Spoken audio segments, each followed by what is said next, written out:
I was listening to the story about, it was a story of a family in Washington, and the little boy called the Bigfoot the Cowboy Man. And he had, apparently it had made an effort to steal this kid. And it hit me. My children were in that playpen behind me with nothing but a mosquito net over them. It could have crept up behind me and taken both of my children, and I wouldn't have known. His father just got like a Mustang or something from Wyoming, okay? He had it out in the corral because he couldn't put it in the barn in the stalls with the other horses because it would kick and made all the other horses nervous. Had a Seminole Indian working the horse trying to break it every day. So they had it out in the corral. This skunk ape snuck up behind this horse and grabbed it on its hind quarters. This particular horse kicks out, jumps over the corral, runs into the pasture, to get away. At this point, the rancher's out there just blasted away with the 30-30. Skunk ape runs into the swamp. I went up there one day after that, or 2 days after that. I went up there and sat in silence up there, and I'm telling you, man, it was free. It was crazy. There was a crazy vibe up there still. I did what I could to kind of get things under control, but I told her, I said, you need to get off this property. I feel like no matter how strong you are, it's almost like standing in the ocean. You can't stand still without moving your feet. You're going to get knocked over eventually, no matter how strong, whatever. You can't withstand a barrage of weird spiritual energy.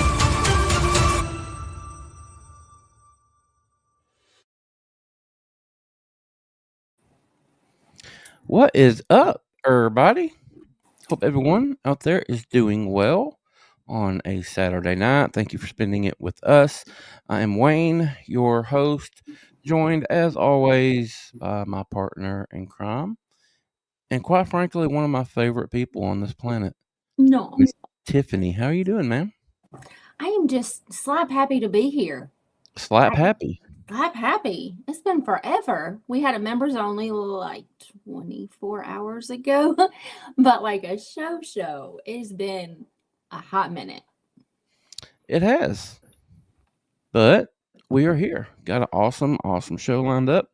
This gentleman that we have backstage has been here a couple of times. He is here for a part 3. And it's going to be fun. Goonie Goo just hit us with $1.99 super sticker. Thank you. Thank you very much, buddy. You are the man. The man. What was Alex saying? Wayne seems really happy. Must have enjoyed his little. Those of you that aren't members, I need to take that down. People are going to read too much into that.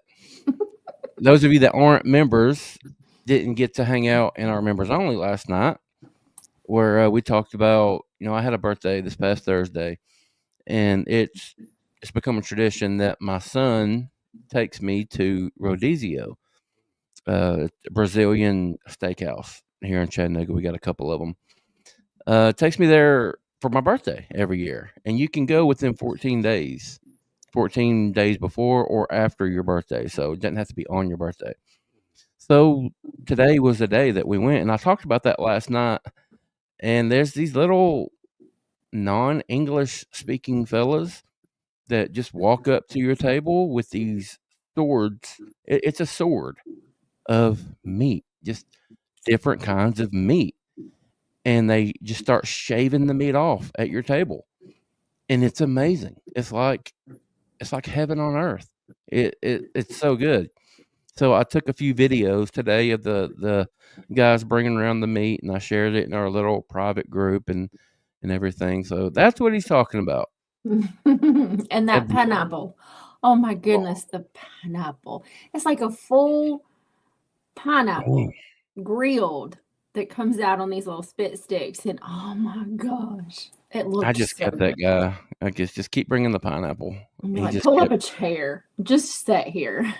It was so good. So good.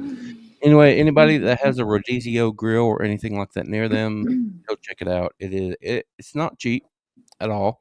That's why I go on my birthday when it's free. But it is so worth it. Had a great time hanging out with my boy today. Thank you, Christopher. All right. I'm What glad about you, ma'am? What you been up to? today? Whole bunch of nothing. I should have did laundry, but I didn't. I usually do laundry every Saturday, and I was like, it won't hurt if I put it off till tomorrow. Guess what? My husband needs some of those clothes. So, yeah. Procrastination is a terrible thing. Yeah, I was like, yeah, I'll do it every Saturday. I'll just do it Sunday this week. Yeah, that one came back to bite me. Procrastination is probably my biggest flaw. Yeah, I mean, I put everything off, and I need to stop that. I hate that about me. And then it stacks up, and you're like, damn, I should have done this. And you're overwhelmed with too much to do.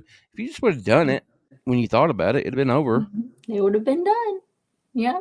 But outside of that, I mean, me and Carrie hung out, went to Dunkin' and got some donuts and coffee, watched a movie, and Like them Dunkin' Dog nuts. man, good. We got Do y'all have a Krispy Kreme? Sure do. Them hot donuts now. Yeah. I hurt myself, y'all. Crunchy and delectable. Oh, they just melt. It should be against the law. They melt. They fill up each of my hips and each of my thighs. It don't matter. It don't matter. Really, yeah, but to be honest with you, I haven't had a Krispy Kreme donut in probably a decade. Why? Well, because I'd prefer to have Dunkin'.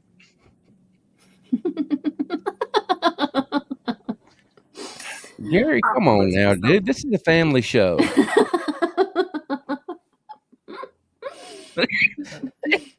Oh, that hurt. All right. That's funny. Anyway, that's enough of all that. Let's pay some bills. Okay. Guys, if you are new to the show tonight, we are so happy to have you. Thank you for hanging out with us. Before you leave, do us a favor and hit that subscribe button. We would really appreciate that.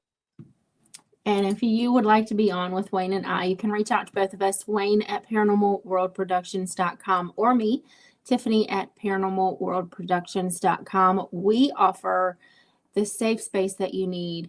If you don't want to be on camera, you don't have to be on camera. If you just want to get it off your chest, we are judgment-free and we will listen to you. But reach out to us and we'll get you scheduled. I want to invite everyone to head over to paranormalworldproductions.com. That is our website. You can check out all the other shows under the studio's umbrella, pick you up some merch, sign up for the Bigfoot newsletter, all of that really cool stuff. But in order to do any of it, you have to go to paranormalworldproductions.com. And if you have any questions for tonight's guest, please put them in all capital letters. I highlight them throughout the show. And at the end of the show, we do a rapid fire Q&A. He gets all of these questions answered for you. But if they're all in capital letters only. Manimalresearch.org is the website for the organization that I founded back in 2019, where we get out and look for Bigfoot. Just do all kind of cool stuff. If you are interested in becoming a member, getting more details on how to do that, head over to the website, manimalresearch.org.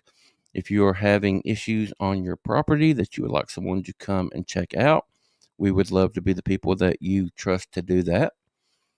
But yeah, head over there and hit the contact button. We also have some merch available over there, and I keep meaning to have our pictures, or some pictures of our stuff that Miss Chris Blaylock has designed for us. I might do that.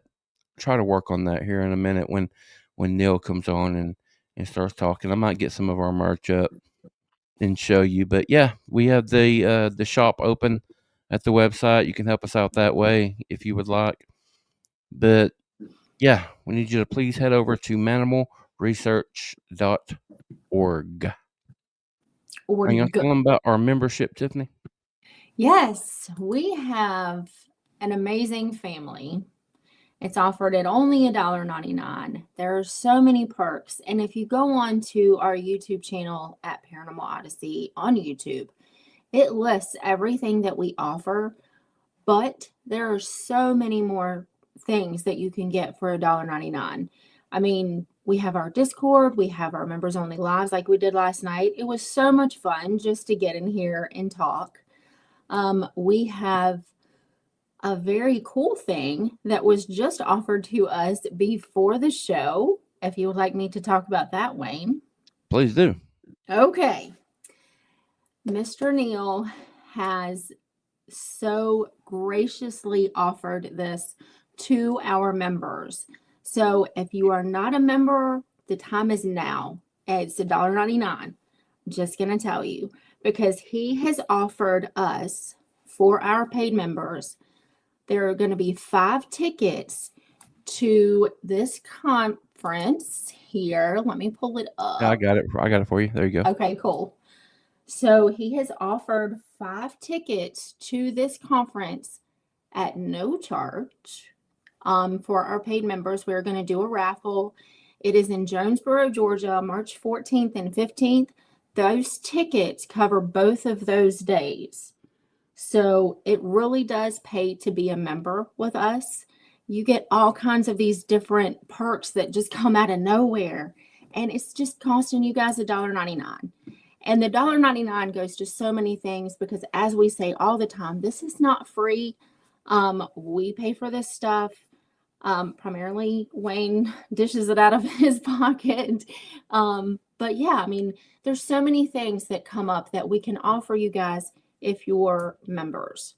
And this was just one of the ones that came out of the clear blue to us before the show.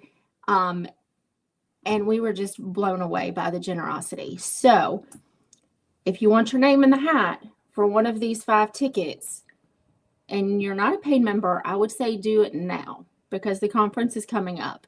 If you are already a paid member, you're already easy peasy. So, but I thought that was really cool. Yeah, Tiffany, real quick, let me throw this out there, and this is not a guaranteed thing. I just want to see what you think about it, because we're trying to figure out a way to best utilize these tickets and get people at this conference, because all these conferences are important. If you can go and support them, please do. So it's awesome that Neil has offered these to us. But what do you think about, because we have members, we have viewers literally all over the world. Right. And quite certainly all over the country. There's only going to be a handful that are in the South that can feasibly make this trip. So what do you think about the first 5 members, they have to be members, that contact us that are interested in going, we give them these? I mean, that would be fine. Yeah, because not everybody is going to be able to make it, like I Right. said. So if you can make it, if you're in the area and you will go, if you are a paid member at the $1.99 a month, contact either Tiffany or myself, and we will get you in touch. We will get you the tickets to get in for free. Yes. And That like I sound said, good? that covers both days. So. Yeah, that covers both days. But like Neil said, if you can't make it both days, you can just go on Saturday and do the whole day thing. It just, both days are available to you. But if you're in the area, and let me pop this back up there, it is in Jonesboro, Georgia. So the Georgia, Tennessee, Alabama, Florida people, that North Carolina, I mean, it'd be in your wheelhouse, if you want to go and spend the weekend at a Bigfoot conference on us or on Neil. On Neil. On Neil, we would love to be able to help you out. But you have to be a member, and you have to contact either Tiffany or myself, and we will get you the tickets. And look, you got a lot of great speakers that are going to be there. Neil's going to be there talking. Yeah, Neil, the Bigfoot lady, Mr. Dizzle. I mean, come on. Dizzle's worth the price of admission right there, ain't he? I know. But yeah, I mean, I think that because somebody in California, this isn't going to make any sense to them. They're not going to make so far. Yeah. So if you're local, and this is a guaranteed thing, you got the ticket. So if you can go, we would love to put you there. And we're going to work out all the details with Neil. So all you need to do is just reach out to us and it's done deal. All right. Good deal. All right. Lastly, you noticed at the bottom, we got the Venmo and the Cash App. We've been asking you guys to do that. Miss Chris Blaylock has already sent us $30. Thank you very much, ma'am, for that. But we've been asking that you do that instead of the super stickers. If you can, if you can't, that's fine. The reason we ask that is YouTube likes to take their fees, and they are pretty heavy-handed on their fees. And we also got to wait like a month before we get it. So if you guys can do the Cash App or the Venmo, it comes straight to us, and the fees are nowhere near as much. So if you're okay with doing that, we would appreciate it. And thank you again, Chris, for your donation today. It's all right. Very appreciated. All of that out of the way. Talk a little bit about our guests and let's get them out. Well, I love this man, okay, because he has so much knowledge in his noggin. That's why he's been on here 3 times, because there's so many things when someone has a Bigfoot habituation and you're like, well, what about this? And what about this? And what about this? And he had asked us, is there any specifics that you would like for me to talk about? So I went over to Discord with our members and was like, hey, is there anything that you would like Neil to discuss and you'd like to know more about? So there were Troy and Ristol commented, and I did talk to Neil about it before the show. So we're going to get into a lot of the, nitty gritty. So thanks for tuning in for this part 3. It is going to be amazing. Yeah, he's going to be talking about a lot of the sightings. Mm-hmm. And that's what people love, hear about actual visuals of these things. So that's what he's going to be talking about tonight. So if you guys are ready, Tiffany, if you're ready, we're going to bring him out. Absolutely. Neil, what's up, buddy? How y'all doing tonight? Good. How are you? I'm doing good. The last time I was on, y'all were talking about cereal, and now y'all are talking about cute Krispy Kreme and Dunkin' Donuts. It must be late night. Y'all ready for that midnight treat before you go to bed? You know what it is, Neil? It's because it's cold. So we're like walruses. We have to really lay it on to keep us warm. So we talk about food a lot on the show. And God's honest truth, I have not eaten a thing since Rodizio Grill today at 11 o'clock this morning. I'm still full. My son texted me a couple hours ago and said, I'm still full, Dad. But yeah, I haven't eaten anything since then. I'll be honest with you. A couple of days ago, I was eating cereal, and I had my cereal killer spoon, and I started to take a picture of it and send to y'all just to prove that I've got a spoon that says cereal killer. Didn't do it. I said, I really thought about doing that, though. That's awesome. Funny. Hey, I like your Bigfoot signs behind you now. Yeah, I said I need to put something up. This is kind of my wife's office, the big podcast room that I had at the office. But, I haven't been able to be there for a while because of family illness. I'm taking care with my mom. She's got medical issues, so I'm staying at home with her. Mm-hmm. So I said, I got to put something behind me, So I got one where the Bigfoot's protecting the property, which they do. And then I got one. Yeah, and then I got one that I think is just cute as can be. They had me at whoop. So, and when you hear a real nice whoop, you're like, yeah, that sounds good. Yeah. So I was telling y'all earlier, when I go and do a podcast, I always review it so I can see what I did good, what I did bad, what I messed up on. And I mess up on so much. It's crazy because I'm just like a jumping jack. Those jumping beans you used to have as a kid that used to jump everywhere, the Mexican jumping beans? I'm like that. I'll jump so quick to something else, I'll miss the whole end of the story. But I was asked about gifting. I never gave a specific answer about gifting. And I do gift them here. When I started thinking they were just regular animals, I made a gifting station for them, huge gifting station, and was going to feed them like I do all the other animals, and did and still do. In fact, they have gotten to where my timing's way off with everything going on, and they've gotten where they are having to notify me and remind me that they're still here, so I'll take them something to eat. Now they don't hit on the house or anything like that, but they'll slap the barn or something. They don't dent it. I don't know how they do it to make such a loud noise, but Friday they slapped the barn one time in the morning, once in the afternoon, just let me know, hey, we're still here.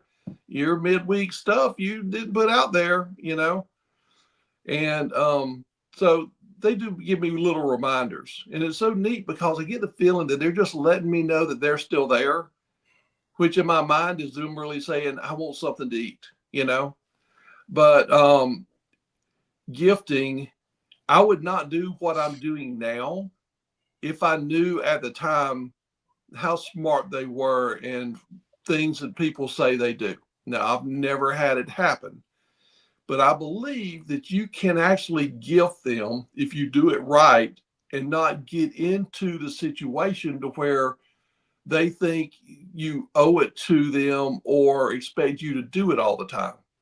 And what I would say for people who want to do something like that, find a stump or something where you can put something on where you think one of the trails are, put it out. One time do apples. The next time maybe do a couple of blue marbles. The next time maybe a couple of little plastic animal toys. Don't do the same thing every time. Don't get a pattern. Like, don't do them every Saturday. Do it maybe one time on Sunday, skip a week, then maybe do it on a Saturday. Do it at different times and with different things. That way they won't be expecting it, but you're still gifting them to get them to interact with you. So when you do it that way, I don't think it would cause a problem, because I know a lot of people want to do stuff like that because it's really neat. Sometimes they'll move the marbles around and make different shapes with it. Sometimes if you just let them know that it's a gift, say, hey, I've got a gift for y'all to take and play with, you'll go back, they'll be gone. So you can do it, but do it that way, and it's not going to be where they're expecting food all the time. Just do different things so they're not expecting you to give them food. Plus, if you only give them a couple of apples, that all that does is make their saliva start going in their mouth. They're so big. You'd be amazed how much they can eat. If I told you how much I was spending on stuff every week, you would just shake your head and say, how are you not bankrupt? It's crazy. They can eat in 2 days what I couldn't eat in 3 weeks. It's crazy. But this other thing that I saw that I do wrong had me self-reflecting on myself. When I'm usually talking on podcasts, I don't talk about the sightings that much. And the reason I don't is my first sighting let me know definitely 100% they are real, they are here. And that's all I need to know. Then from then on, I wanted to learn from them, and I learned the most from interactions in between us and them. So I don't talk much about the sightings I get.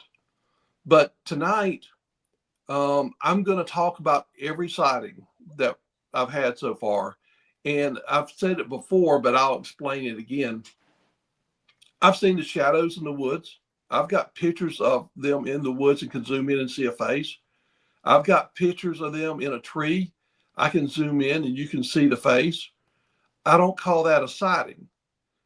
A sighting, I set very high parameters for myself. Always have, because I'm the type person, I want it to be right. I don't want people to be saying, well, how do you know it's not an owl with a weird face or this or that?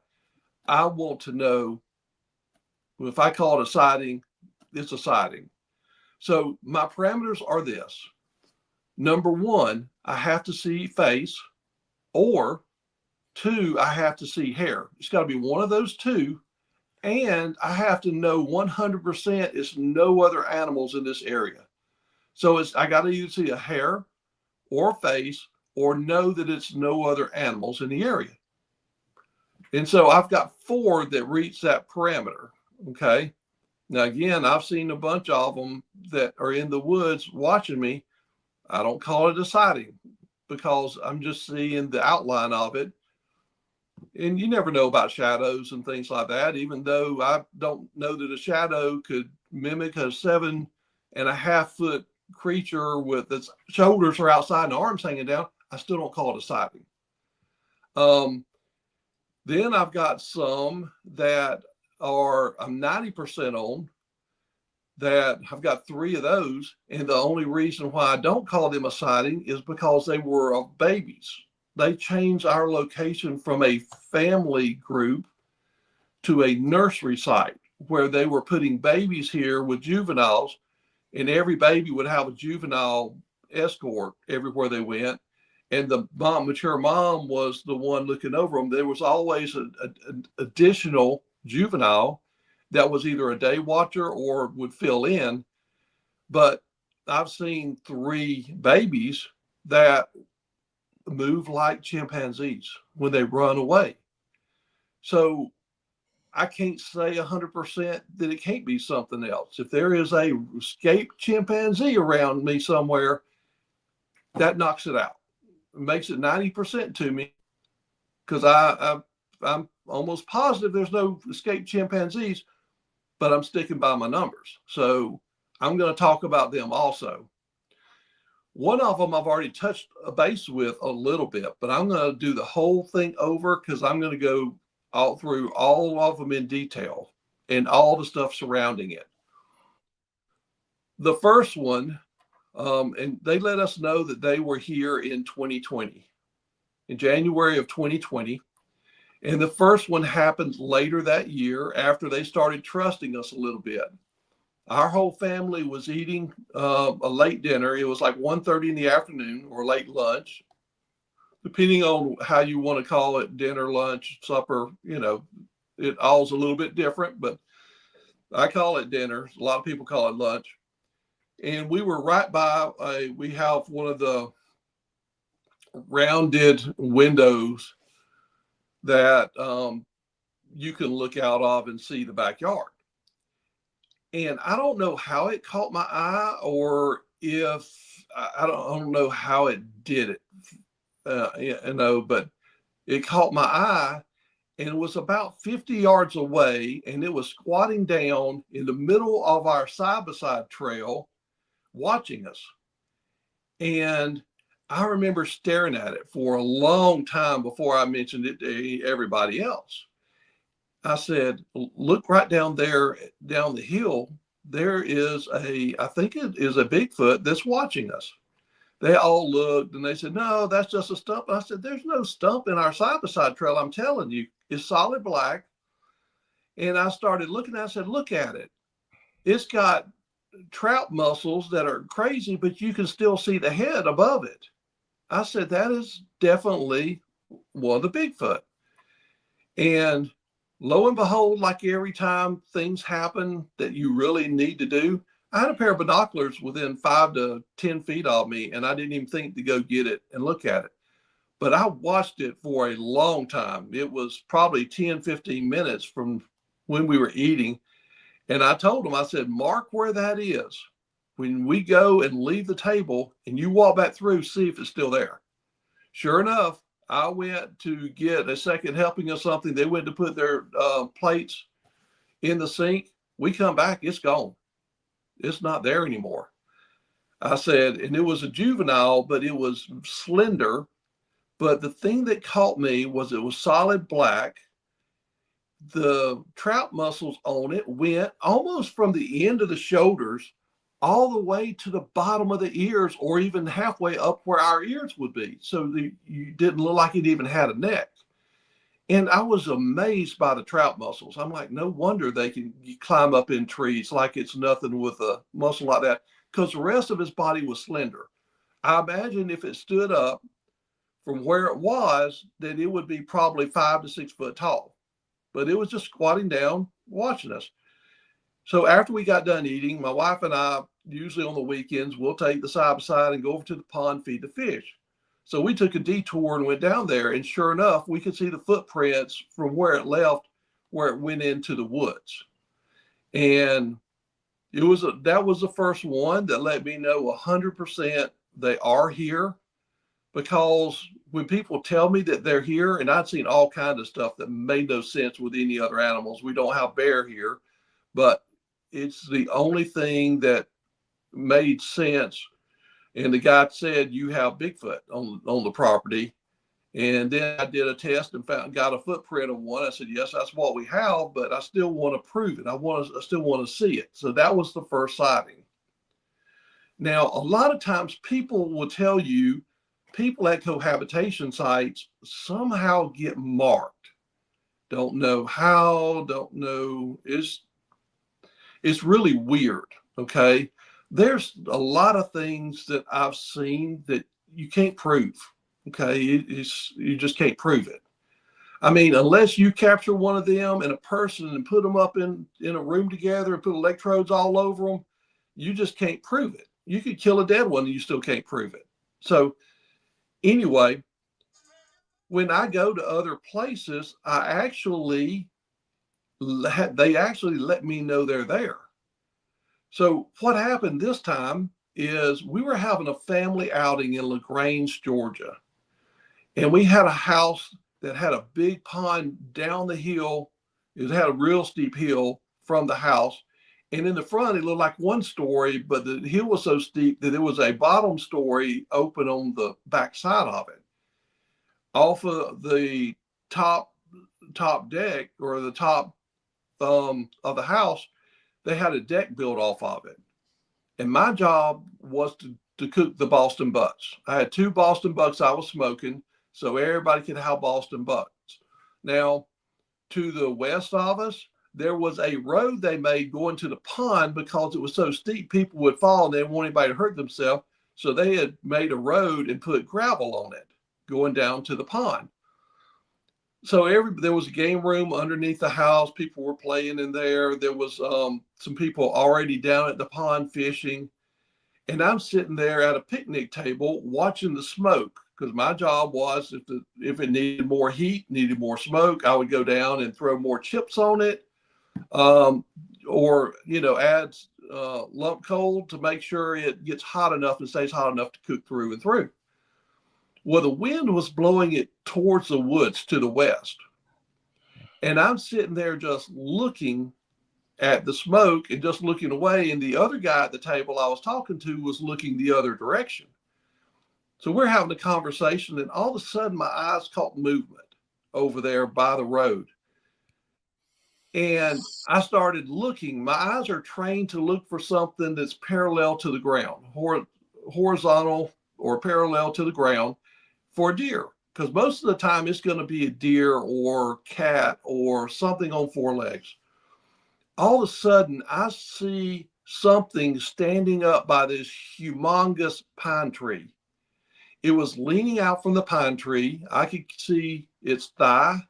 I could see it went up so I could see one of his pectorals. I could see one arm, and the front side of his arm was on the tree.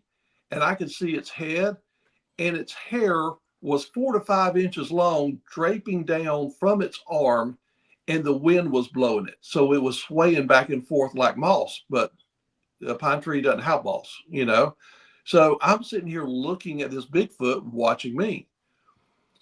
What was amazing about that Bigfoot was by the pecs and by the looks, it was a male. It definitely did not have breast. Its hand was huge on the outside of the tree. The color of its skin was a dark tan. The color of the hair was in between a pine straw color and an orangutan orange. If you went halfway in between that, or just a little more than half, that was the color of it. And it was really neat to see the hair swaying as the breeze blew it, because I'm just sitting there. It's looking at me. I'm looking at it. And I honestly believe that it smelled the Boston butt. And I must have been doing a good job, because I think it was coming because it wanted to get some Boston butt. But I'm just staring at it. I mean, it was several minutes. Now, I never mentioned it to the other guy at all. I was still talking to him, and he was looking the other way, but I was just staring at it. I was taking everything in that I could take in on this Bigfoot, because it was very apparent to me, even at that distance, that this was a young adult. And the reason I say young adult is I'd seen where people had walked down that road, and there was a guy I know that was 6'1" that had walked down that road earlier. And this thing was a full, almost 2 foot taller than it, but it was much wider than that guy. And that guy was probably 250 pounds, but his shoulders were so much wider. The arms were, the forearms of this thing were just huge. There used to be a baseball player for the Atlanta Braves. I think he played second baseman that had these huge forearms. And it reminded me of him because the forearms were so big. It was like Popeye, but the spinach only worked on his forearms. They just were like huge, but his forearms were huge. And I'm sitting there looking at it. All of a sudden, my phone pings. I mean, a message made a sound for a message.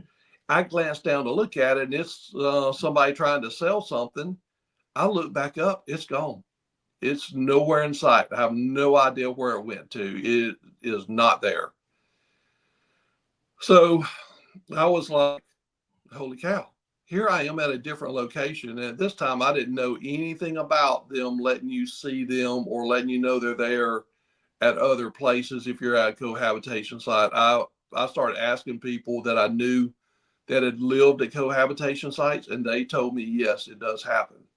You'll get tree knocks, you'll get whoops. They will even let you see them. Whereas other people won't let them see them. So it's weird how that happens. I don't have a clue how that happens, but it seems to happen. So the next day, we're cleaning up, trying to get out by 11. I hate to pay extra fees. And so I'm sitting out there. My wife is making a cup of coffee. We already got everything cleaned up. We just have to load up a couple of things and leave. She wanted a cup of coffee, and that's a prerequisite for her. So we went out on the back porch, and she was drinking her coffee. And I was like, babe, I think this Bigfoot stuff is just warping me. She goes, what do you mean? I said, and I told her the whole story. I said, it had to be. I said, I looked at it for so long. There was so much detail I could see. It had to be. And she goes and looks at me and she goes, did you see my text message yesterday? And I said, no, what text message? And that one that pinged was the one that came after it. And I never went back and looked at my text messages because we had so much going on between everybody playing stuff and, you know, fishing and just so many people talking. I never looked at it. So I went and looked at it, and she had a picture of a footprint in the gravel that was 5 yards from where that tree was. And it said, Bigfoot is here. So she had texted me the day before that she had seen that print and Bigfoot was here, and I never saw it. And I thought I was going crazy, but that verified the fact that I saw what I saw, you know, because honestly, I'm just like everybody else. You can see something, but you start doubting yourself, but that confirmed what I saw. Let me tell you a strange story that goes along with it. So I told a person about the site because they were asking me about, they had helped me out, and they said, look, I do reports and stuff like that, and I won't mention your name. If you got a sighting, you can give me. And of course, I'm not going to give them one at our location because I want to protect these. So I let them know that this was in LaGrange, and I told the whole story. Well, I gave them the exact address. I gave them everything. And then when they pulled it up, they were like, okay, well, that's really close to the city where a lot of stuff is. I said, I know, but I'm telling you what I saw. I said, you can believe it or not. And I kind of got the feeling that it was somebody who was new to it or newer. And they were trying to, get this put in. And a lot of people think that they're only in the deep woods, away from houses, away from the city and stuff like that. So I just kind of got the feeling that that happened. But they went ahead and posted it anyway. It was 6 to 8 months later, they call me and they go, "Hey, I just want you to know something. I had another person from LaGrange call me about your post. And where you were, that sighting was 1,000 yards. It was at the next house down behind it, 1,000 yards from where you saw yours. It wasn't the same one because it was different. This one was younger and skinnier, but they had a sighting 1,000 yards from it. And they were excited because that proved that to them that my sighting was real. Not only that, but a year and a half later, my wife's dad was retiring. So we got a bunch of people together to go crappie fishing at a big lake nearby. And in that lake, there's several islands.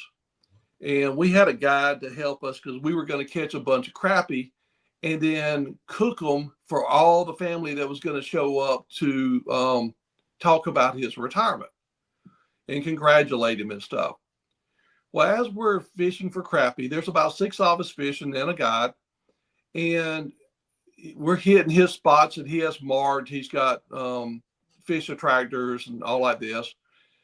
And I see this little island in my head. You know, I'm just kind of thinking, I wonder, it was kind of slow right then. I was going, I wonder on these islands if there's any Bigfoot, and thinking in my head. This one island that I'm looking at has nothing in it, you know, so nothing happened. Well, we go on across, and there was a bigger island that had a lot of trees on it. And I did the same thing in my head. I said, this is a bigger island. I wonder if there's any Bigfoot on it. All of a sudden, I hear a super loud tree knock come from the island. The guy next to me, his job is cutting down trees that have fallen down in people's yards, or cutting them out of their yards, or when storms come through Florida and, you know, stuff like that. And I asked him, I said, have you ever heard anything like that? He goes, no, I've never heard anything like that. He said, it definitely wasn't a woodpecker. It sounds like somebody with a monster-sized baseball bat hitting an oak tree. I said, yeah, that's what I heard too. And I didn't tell him about it, but he's actually a relative of ours. After he came to our house one time, as soon as he goes out to the yard, he finds footprints, and he goes, is this what I think it is? Because he had heard that I was into Bigfoot and stuff like that. I said, yep, that's what that is. So anyway, he knows about it now. But we go from that island to another island. Now this one end of it, you can't see through. The other end, you can see through. And I asked the same question. Nothing happened on that one. The next one we went to, I asked the guy, let me go back to that first one where we got the tree knock. I asked the guy, I said, can anybody live on these islands? And he goes, no, nobody can live on these islands. He said, but people do pull in sometimes and grill out on the little sandbars and stuff by it. So we went around to the other side, and nobody had been there. The only little sandbar over there was, you could see nobody had been on at all. So anyway, the next one, nothing happens. Now the next one was even bigger. So I do the same thing in my head. I get 3 tree knocks. I get 2 on one end and then 1 at the other end of it. So there were 3 tree knocks, 2 from one location, 1 from another. And he just looks at me like, how's this happening again? I said, it just happens. You know, I didn't want to tell him on the boat and stuff like that, you know. Because when you don't know somebody really, really, really good, you don't want to go and say something. You're out there on a boat and they think you're crazy, you know. Anyway, we go around that island also, and there was no other place that anybody had landed that day. So, and that was actually in November, so it was cold anyway. There really wasn't that many people fishing. So anyway, when I went and looked at a map where we had stayed and where the lake was, it was between 1.5 miles and 3 miles as the crow flies, and there's woods all the way in between the house and the lake. So it was close to the islands and the lake. So I thought that was really interesting too, on that. So that's the second sighting. Now, the third sighting was rather unique also, in that they pattern you so well that I took my mom to the doctor, and we were driving back through, and it was like 1:30 to 2:30 in the afternoon, and I never get home at that time. All of a sudden, I always have my window down to listen to the frogs in the field because water settles in the field. And on the other side of the field, I saw something flash. So I went and looked, and I could see what looked like a face over in the woods, kind of back off the edge. And so I got my camera out, my phone, put it on camera, put it up, took a picture of it. Actually, I did several of them. I go, when I get to the house, and zoom in, and there is the outline of one, but the face was very unusual. The face was a light tan color, and it shined as if it had been armoralled. If you know how when somebody shines their dashboard, armoralls their dashboard, how it shines, it was shining like that. And what really set it off is it had solid black hair around it, and it was only about 2 inches. So it's outlined by the black hair, and here's this light tan shining. So it really stood out. And I had that picture. Now, again, I don't call that a sighting because it doesn't meet my parameters. But what happened is, several months later, I was at the house, and at this time they made it a nursery, and at the bay windows, which curves, that's where our table is, the little ones had started coming to the back window and looking through at the TV and watching TV at night. Because we would leave it on all night long, and they would come in and they would be watching the TV. There were prints there at least every other night. So, which as cute as it could be, and I didn't care. I thought it was cute and precious, hey, let them watch it. Maybe if they start doing it every night, I'll put on some cartoons for them, because I hear they really like cartoons. I never got to that point, but so I'm watching something on TV. I fall asleep on the couch, and something happened with the dogs earlier that I'll go into after this, but they befriended our dogs, and our little Yorkie had been playing with a baby one, or either that or a runaway chimpanzee. So, and I'll tell that story later. That's the ones in the 90%. All of a sudden, he is standing up on the arm of the chair and just staring at the window. He's not barking. He's not moving. His tail's wagging nervously. He's staring at the window.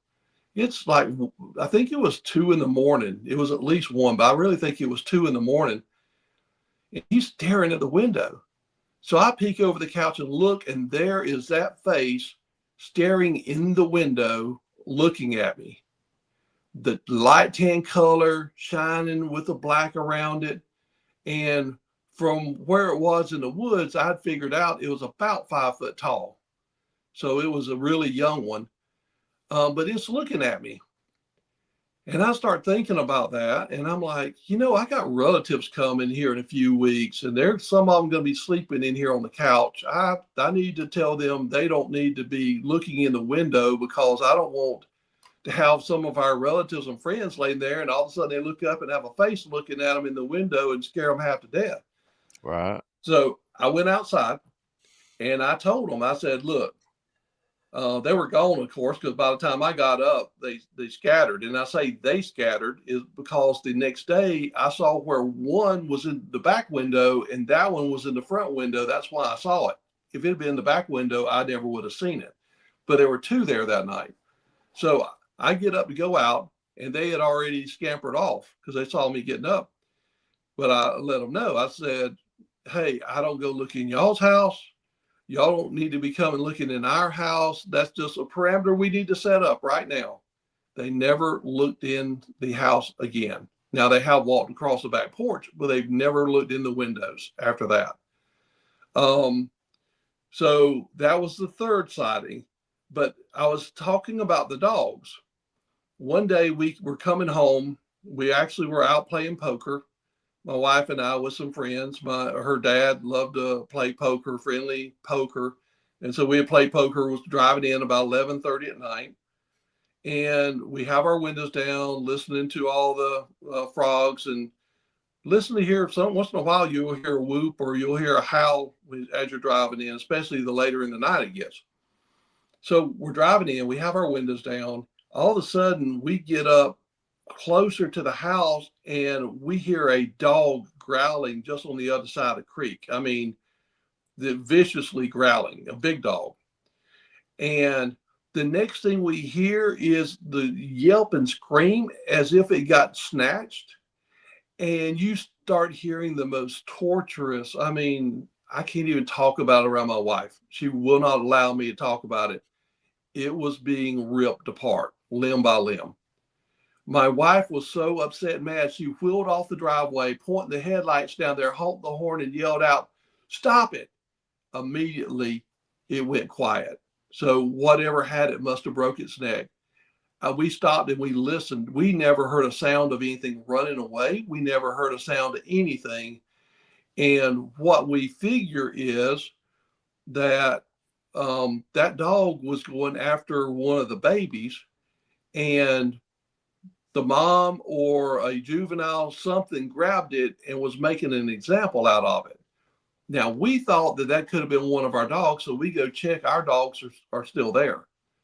But that immediately told me, hey, we don't want this happening to our dogs. They're part of our family.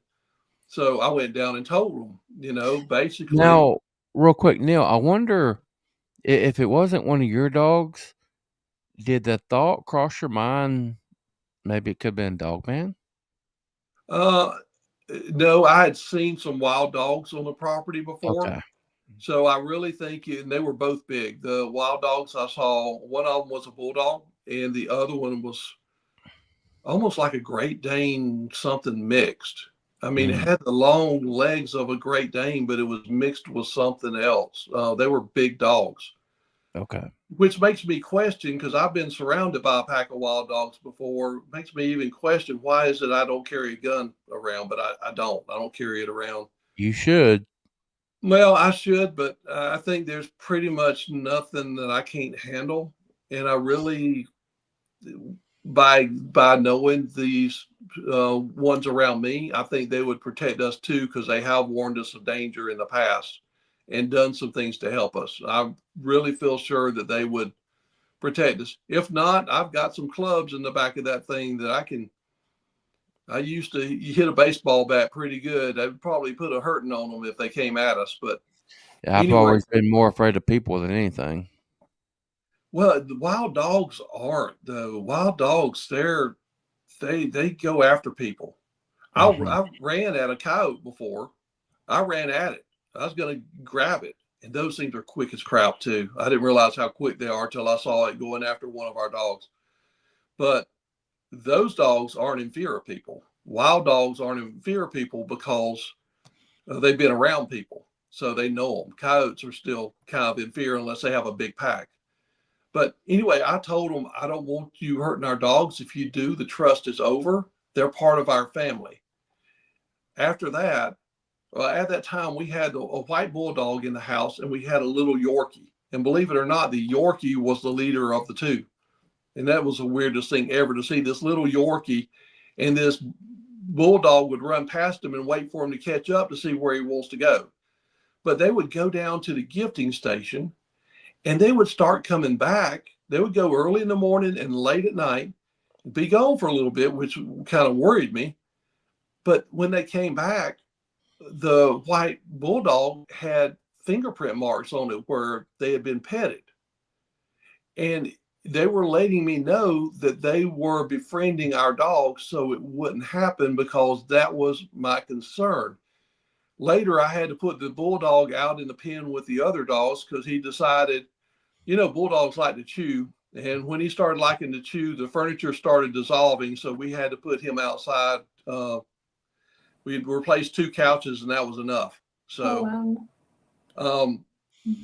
Anyway, then we started seeing out there when I would put food out for the Bigfoot, I would put out peanut butter cheese crackers. And all of a sudden I started seeing empty peanut butter cheese crackers by the dog pen. The wrappers were open, and they pull it from the sides, not the ends. And I want you to try that. Next time you're opening something on peanut butter crackers, try to pull it from each side and pull it open like that, because that's how they do it. We pull it open from the end. They pull it from the sides and just pull it open like it's nothing. But anyway, they were on the ground, and there would be a big footprint and there would be a little footprint, as if a juvenile or an adult, sometimes I saw adults doing it, was introducing a young one to the dogs, and they were feeding them peanut butter crackers. So I know that they have befriended our dogs, and they've never, ever hurt them. That leads up, and I'm going to go back to, no, I'm going to go ahead and go to number 4. So I get all of what I consider sightings out of the way. But after that, I will tell you how that comes into play with the 90%ers. So number 4, I put something out at the gifting station, and then I was going over to the pond. Now, in between the pond and the gifting station, there's a huge ridge that I know the mom stays on. And down below it, I know that there's things where some of the little ones stay. So I'm going across a creek, and creeks make their own wind tunnel. It pulls the wind through it, even if there's no wind. And I smell a Bigfoot. I know what their smells are. I'm pretty sure I know how they make the smell and why they make it, but I smell the smell of a Bigfoot. So I go across, and then I back up and look and smell it again, seeing if I can see it. I don't see anything. I pull forward again and look in the trees. I don't see anything. So I slip back to see if the smell's still there. It's still there. I pull forward a little bit further. Don't see anything. I go back, and the smell is a little bit lighter. So I said, well, it's just hidden real good. And there is a little barn right there that's used to have hay in it. And we actually saw a chair, a green chair behind it. That green chair was at our pond 2.5 tenths of a mile away, and it ended up behind that little building, and the door was always open, and the back had a hole in it where something had made a hole in it, and that chair was sitting up behind it as if there was something was using it to sit in. And honestly, we've had chairs get put in the pond standing straight up, and the pond is made with sides that are 3 to 4 foot straight down. If you've ever seen a chair go into a pool, it always goes sideways. It never lands straight up and down because the back is heavier than the rest.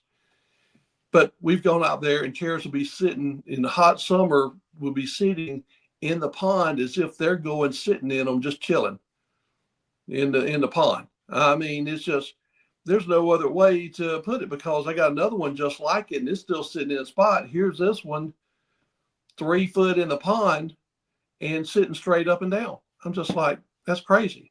But anyway, as I'm going up the hill, there's an opening to my right, 7 yards away, and the light shining in it. I see something that is in the position of a rabbit. Now, my mind is trying to convince me that this is a rabbit because of the way it's sitting. And I'm like, there's no rabbit that big. So, people that say their mind tells them it's something else, a bear, a real strange bear or something, I don't know if that's what it was my mind was doing, because I knew that there were Bigfoot there. I knew I was looking for a Bigfoot, and my mind's trying to tell me I'm looking at a rabbit. So I do what I always do, trust and verify to confirm it. So I look for the tail. Well, it's sitting where the tail would be. Don't see a tail. Then I go to look for the ears, because they're usually going to be pointing straight forward or back towards you or back behind them. I look for the ears, and the ears are on the side of its head. It doesn't have rabbit's ears. It's got human ears on the side of its head.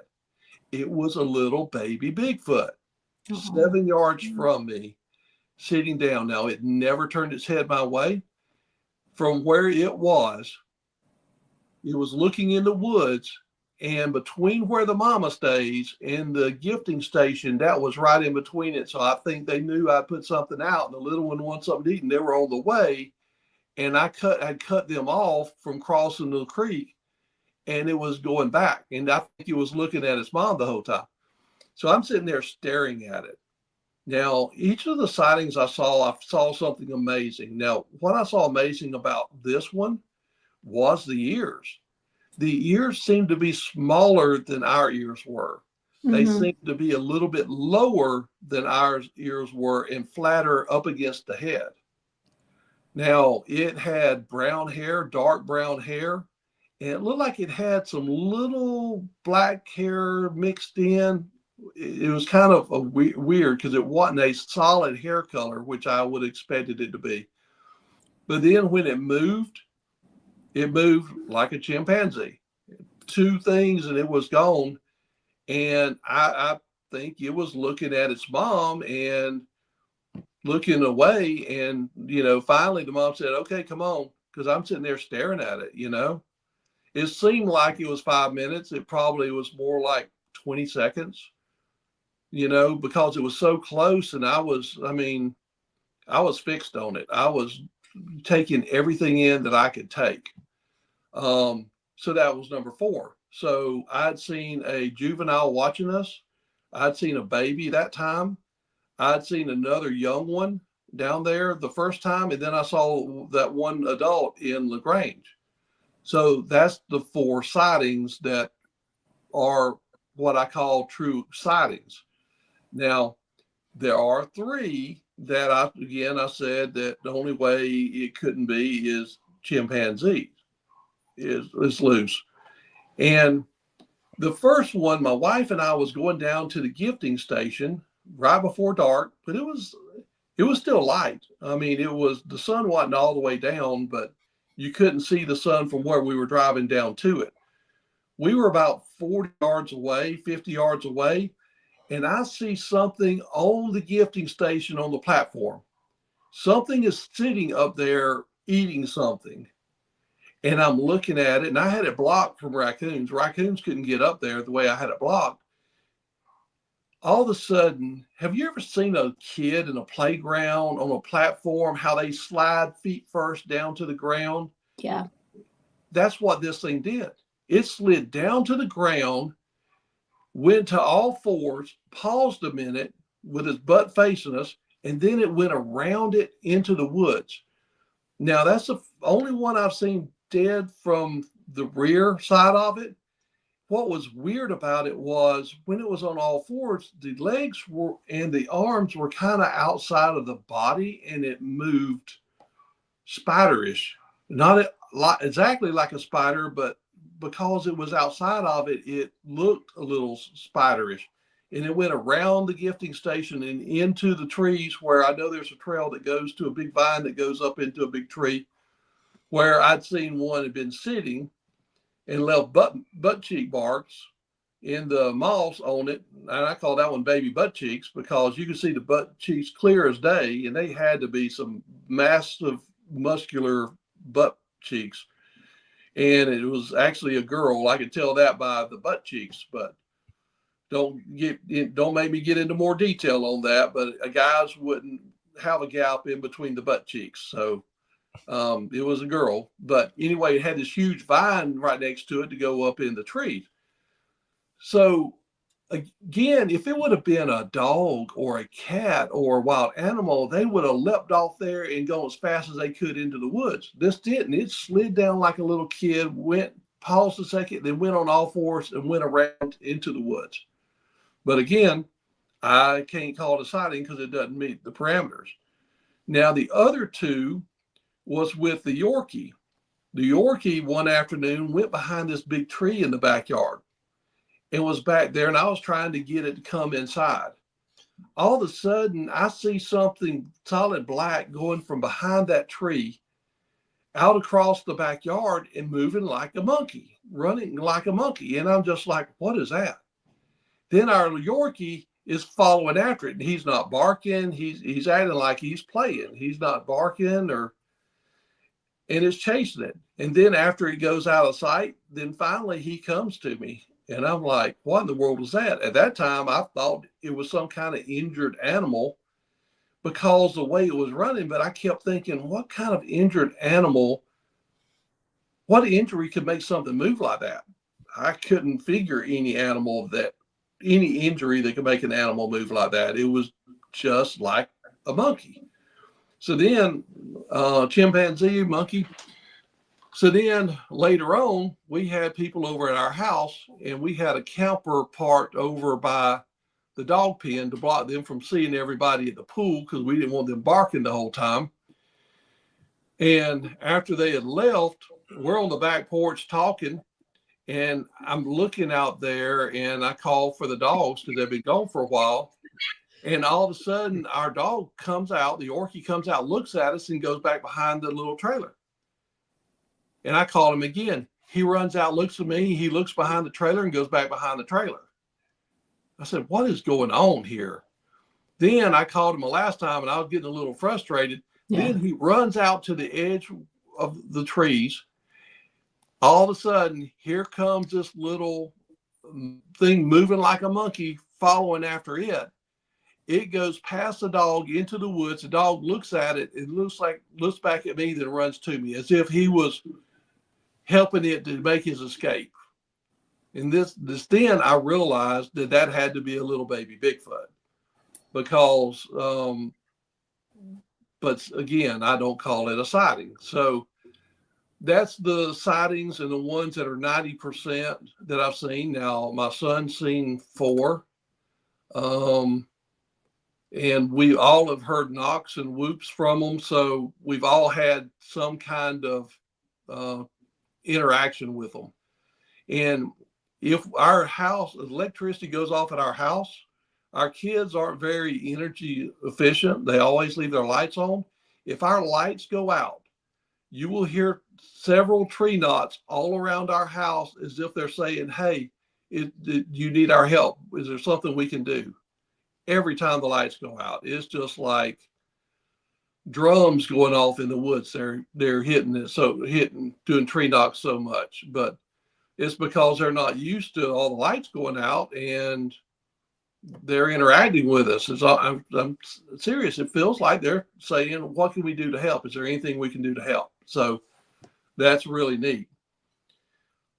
Do you have any questions before I go on to some scary stuff? Well, I had talked to you about where I had went to Discord. So taking all of your sightings and encounters and interactions with the Bigfoot into account, how does this affect you and your family? Because your family is involved in this as well. It's just not just you. How does that affect you mentally, physically, and emotionally? When you get into that rabbit hole, your brain only thinks, or mine only thinks about Bigfoot. I want to try to figure the whole thing out. We've had a lot of interactions, but every time I think I've got something figured out, it opens up 3 to 5 more questions to answer. So I don't even call it a rabbit hole anymore. It's more like an anthill with thousands of tunnels. I mean, you get lost. I'm not scared of them. My wife is not scared of them. I've got one of the kids that when she was living here that was scared of them because she used to watch scary movies all the time. So I just told her she was warped because of all the scary movies she used to watch. And I told her to quit watching them, but she did anyway. So she's scared of them. But the other kids, the one has seen some, he's good with it. He likes them. He's amazed by them too.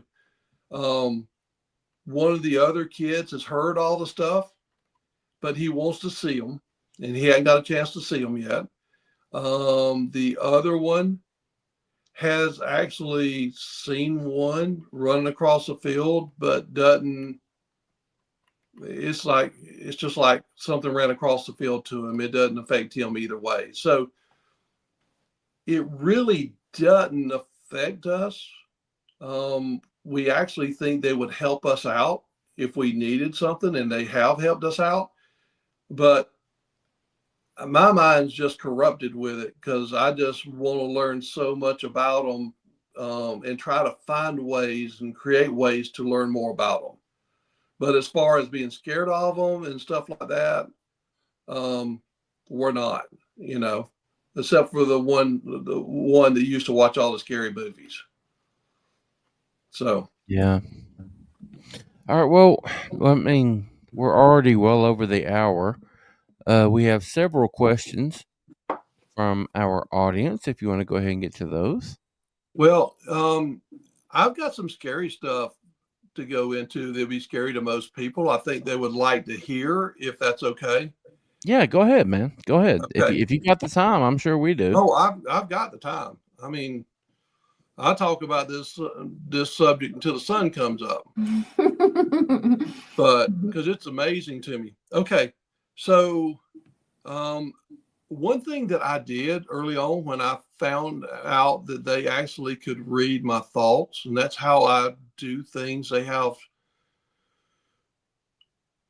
First off, for me to say they can do something, it's got to happen to me a minimum of 9 times. And the telepathic part of it, of reading my minds, I've done test after test, and they can understand and read my mind. So I have no doubt about that.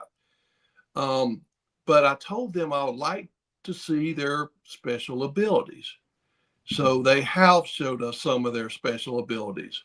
And I think the reason they've showed some of the stuff to me is because I asked them to. Most people at a cohabitation site would not ask for that and have not asked for that. So I think in a way I'm very lucky in that. But and the reason I bring that up is because the first thing that I want to bring up is kind of paranormal.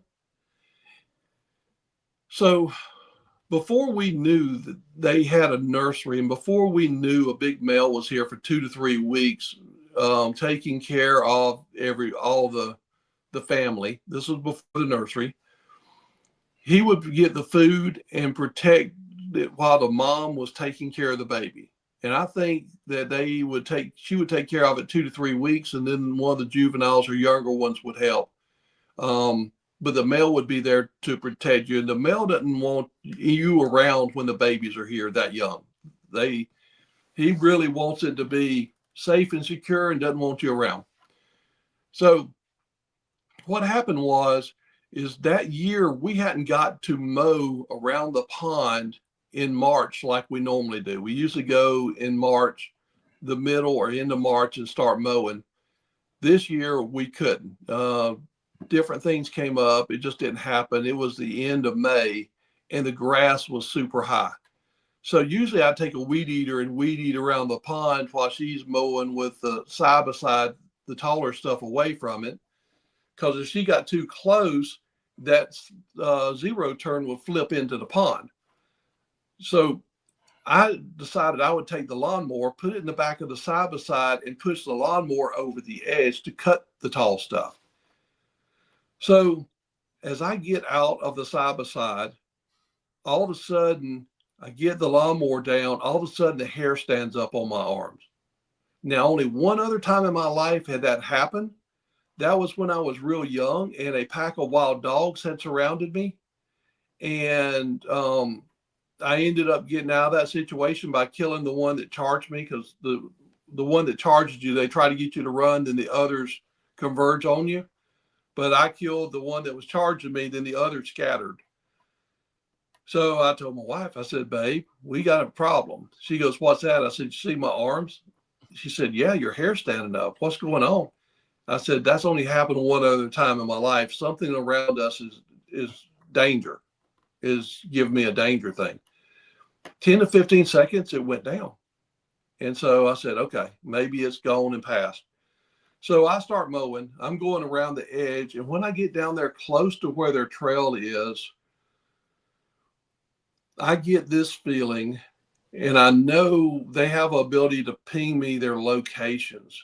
I get the feeling that the huge male is 10 yards behind me.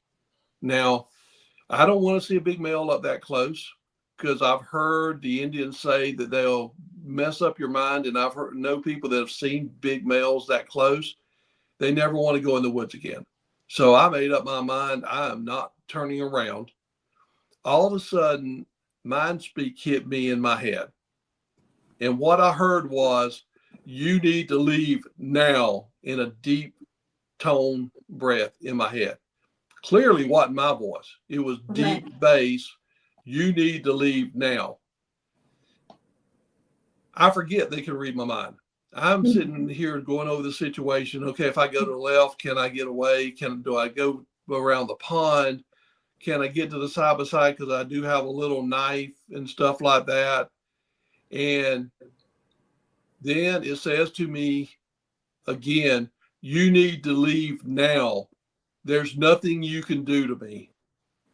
Oh my goodness. And I'm thinking, because it read that I was looking for something to protect us with, you know?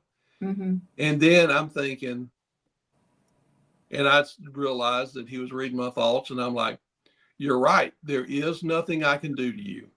But please understand, we mean no harm to you and your family. Y'all are welcome here. Y'all can coexist with us. All we're doing is we're mowing along this edge of this pond to get it cleaned off. And after we do that, then we'll be leaving. I promise. As soon as we get this done, we'll be leaving. 15 to 20 seconds later, oh, and that time the hair was on my arms and the back of my neck, which had never happened on the back of my neck. Yeah. 15 to 20 seconds later, the hair on my arms went down and the back of my neck went down. And I followed through with what I said. We went on around the pond. Now, I didn't tell my wife at the time what had happened because I didn't want her to be scared of them. And then we left. She wanted to stay for a little bit, but I convinced her I was hungry or something, a reason we need to go ahead and go. And we left. I really think that was another big turning point in our relationship because it allowed me to stay because there was trust built. And by me doing what I said I was going to do, more trust was built with him because he knew I was honest and I was going to do what I said. Right. 2 weeks later, I found out why he was doing that. That was the first time I figured out that when the big male's there, there's usually a baby there. I saw a baby footprint 4 inches long, 3 inches wide, down by the creek. And that's when I realized, no wonder he wanted me to leave. The baby was somewhere down there near the pond and wanted me to leave because didn't want me to be anywhere close to the baby. So I thought that was really, really neat. But I really think that was something that built the trust so much. But that was something that would freak people out totally, you know? Right. Then the first time we went on an expedition, I'm in the tent. I'm laying down on a cot, and the place where we had our tent was not level. So my feet was up against the tent. Now I left my shoes on, thank goodness, because it was cold that night. And my feet always get cold. All of a sudden, I wake up about 1:30 in the morning because I felt my foot get pushed back. And I'm like, well, something just pushed my foot back. So I kind of pick my head up and look. And all of a sudden, I see my foot coming back towards me and the tent being pushed towards me. Something's pushing my foot back from the outside, but there's no lights back there, so I can't see what it is. But I know what it is. It's one of them that's pushing my foot back in the tent. And sure enough, in the morning when I go out there, I can see faint outlines of where it looked like a juvenile. It was about 11.5 inches long, was outside the tent over there. But it was really faint. It wasn't anything you could take a picture of or anything because it was just so faint. later on, when we were there, there was one lady who had a stick thrown at her. She made the mistake of throwing the stick back. Don't throw the stick back. So they view that as a challenge. If she threw it back up the hill, another stick came back, and this time it didn't miss. It hit her on the leg. Luckily, she had the high boots on, and it hit the high boot. But don't throw things back at them if they throw something at you, because they're not going to hit you. They're just trying to get you to leave. But when she threw it back, they viewed that as a challenge and threw the stick back and hit her on the leg. Also, the next night, we would divide up. We would have people around the fire where the cars were, and then we would have two groups go out and split up. So they weren't big groups, so we weren't really chasing them off. But one of the guys that was by the tent, after everybody got back, wanted to go use the bathroom on a tree. So we're all around it. He goes over there on the other side of the road. There's a big tree over there. He goes, uses the bathroom on the tree. Now, my wife is using a thermal monocular that she had just gotten, and she's walking around looking all down in the woods. All of a sudden, she sees a huge heated object down there, and she calls a couple of people over, and they look, and she started taking pictures with it with a thermal monocular, and it actually has a signature of a Bigfoot, and it's peeing on a tree. So I tell people, if you got to, especially guys, if you've got to go to the bathroom, pee in the open field. Don't pee on a tree, because evidently they marked their territory that way. And that one came because it smelled the pee smell and was marking another tree to show it was his territory. Because there's 3 or 4 different ones that saw it on the thermal monocular about 40 yards away. So that was very neat and a learning experience. And then the last one I'll tell you, so we can get to the questions. How long have we been going anyway? An hour and 21 minutes. Oh, that's not bad. I was just getting going. Roller coaster was just starting to go over the hump, go downhill. Anyway, so my son is with one of the lead guys, my best friend, with his group. Now, the guide sees one over by a rock on his thermal monocular. And he said, hey, I'm going to slip down off this trail and go down there and go at it. Does anybody want to go with me? Nobody did but my son. As they are sneaking up on it, they're both looking with a thermal monocular. They get within 15 yards. And while they were moving over there, it looked like he was pulling something to its mouth and eating. And when they got within 15 yards, my best friend stopped and he goes, we're way too close. Because they always run from you. This one wasn't running. It was staying there. It had turned its back to him, but he knew he was way too close. So he got my son and he backed out of there. And then they left. What we think happened is it had some kind of a deer kill or something back there, and was eating it and was not going to leave it. But he said that that's one thing that scared him more than anything, because that is the first one he ever had that did not run away. It was staying exactly where it was and knew they were there. So then my son, he's not afraid of anything. He's just, it's no big deal to him, but he doesn't know. But my best friend said that was one of his scariest moments, because that was very unusual for that to happen. And he was way too close to be within 15 yards of one. They can get to you before you can turn around if they wanted to. Oh yeah. Just a couple strides and you're gone. Couple of strides, and as quick as they are, I mean, they could get to you well before anything else could happen.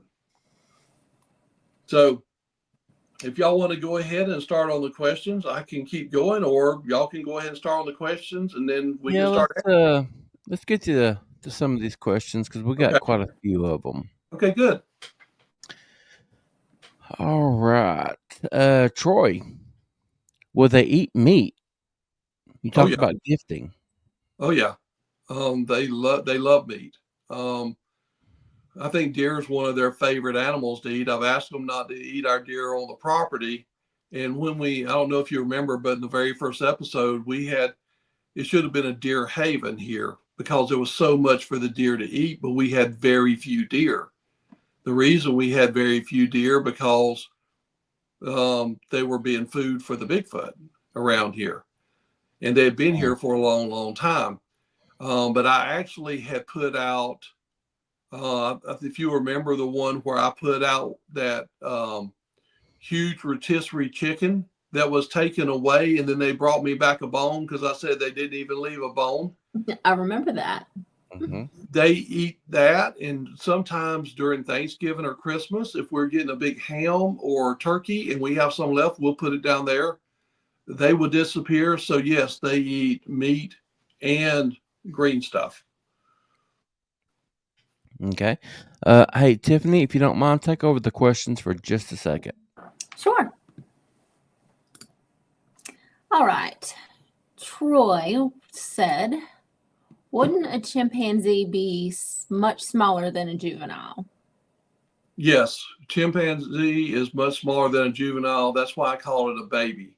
And by the number, they don't hide the footprints. So basically, by the footprint size, I have criteria for them. 4 inches long to 6.5 inches long is a baby. 6.5 to 9.5 is a young one. That's like a 8 or 9 year old. It's before a teenager. To me, a juvenile is a teenager. So a juvenile, I call their foot between 9.5 inches and 12.5 inches. And a lot bigger than 12.5 inches and up is an adult. Now, there's a big range in the foot size and the size of them in each of those categories. Like a young adult is going to be 7 foot tall, and his foot's going to be 12.5 inches long, where a big adult, like the biggest one that we've seen, if the numbers are right that we were given on the Expedition Bigfoot's over 14 foot tall. So there's a big range there. I mean, double. And from what I've seen from the ones here, their feet never stop growing from the ones that I've been able to look at. Whereas adults, in human adults, they stop growing at a certain age. And I want to say 20 years old, somewhere around there, your foot stops growing. Some people, it's a little bit after that. Some people, it's a little before that, but 20 years old. But for them, I've seen them continue to grow. I've seen the mature female, her footprint started off at 13.5 inches long and 8 inches wide. And then a couple of years later, it's 15.5 inches long, 8.5 inches wide. So it doesn't grow as fast, but their feet continue to grow. But at some point in time, I'm sure that they stop, but I've never seen one old enough to see that. But yes, the juvenile is a lot bigger than a baby.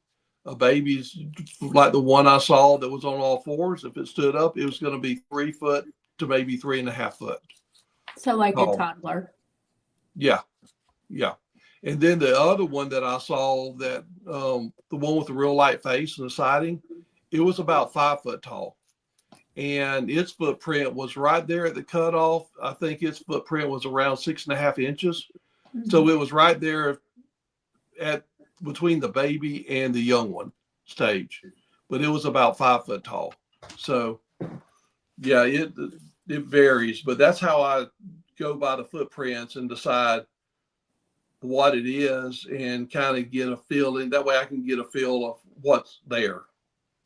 Okay. We have a lot more young ones and babies than we have older ones. All right. Next one, Troy. Do you think the smell of the meat smoking attracted them?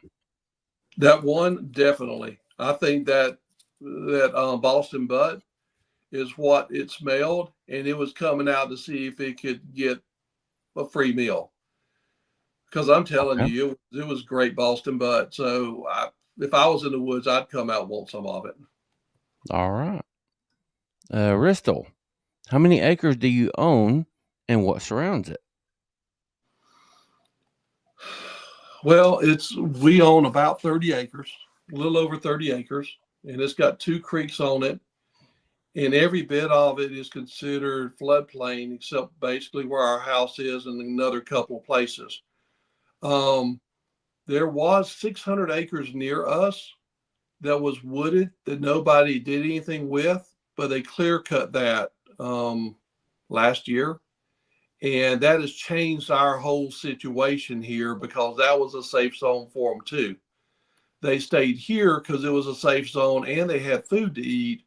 But in the wintertime, they would move over into those woods because ours were all hardwoods and would thin out to where you could almost see through a lot of it. But that stuff didn't. It had pines and hardwood mixed. So they would go there in the wintertime and sleep during the daytime, come back here at night. So that has changed the whole dynamics of the situation since they clear cut that property. Okay. And there's other acreage to the other direction from us that are woods, but there's houses mixed in them. So it's not solid woods like that 600 acres was. Okay. All right. Next one, Troy. Did you ever look for bones in the area you heard the dog attack occur in? I went over there, but I never could see anything. And I really think that the dog may have actually done something to the little one, the baby or little one, whatever it was attacking.